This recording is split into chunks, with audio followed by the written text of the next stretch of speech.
नदी किनारे एक गांव बसा हुआ था। उस गांव का नाम था गोरखपुर। गोरखपुर गांव में एक किसान अपने बीवी और 2 बच्चों के साथ रहता था। उसका एक बेटी कोमल और बेटा रमेश था। रमेश छोटा मोटा काम करता और घर चलाने में अपने पिता का मदद करता था। बेटा रमेश, किसी तरह अपने बहन की शादी करवा दे।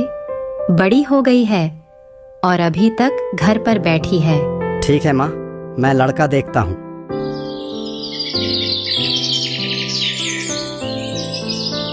थोड़े दिनों में रमेश को एक लड़का मिलता है जो गांव के जमींदारों का काम को संभालता था। माँ, एक अच्छा लड़का मिला है जो पास के गांव में सेठ का कारोबार को संभालता है। वह कोमल को खुश रखेगा। अरे वाह भैया, फिर तो मुझे रानी की तरह रखेगा। अरे बेटा चल, उन लोगों के घर हम लोग बात करके आते हैं। रमेश और माँ रोहित के घर जाते हैं और उन लोगों का खूब आवभगत होती है।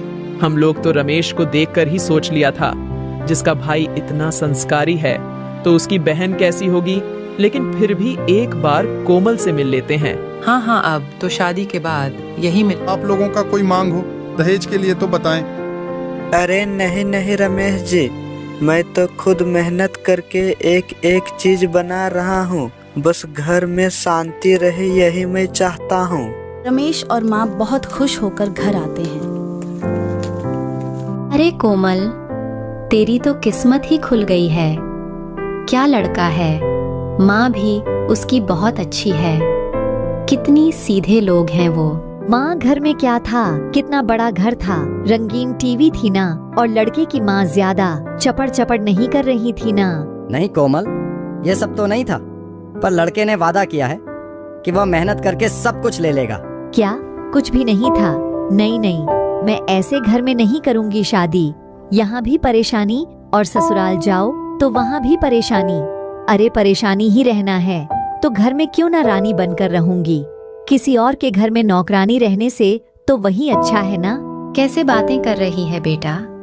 कल को रमेश की भी शादी होगी, भाभी आएगी तो तुम सब दिन घर पर बैठी रहोगी। तो यह घर मेरा नहीं है माँ, और कल को किसी और को आना है तो इस चक्कर में किसी के यहाँ चली जाऊं।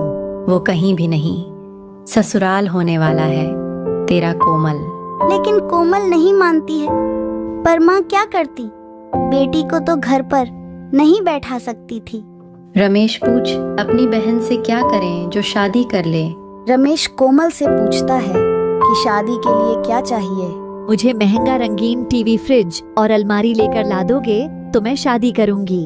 रमेश क्या करता, इतना पैसा कहाँ से लाता। शांत होकर वह वहाँ से चला गया। इतना पैसा तो मैं और बाबा भी मिलकर कमा नहीं सकते हैं। क्या करूं मैं।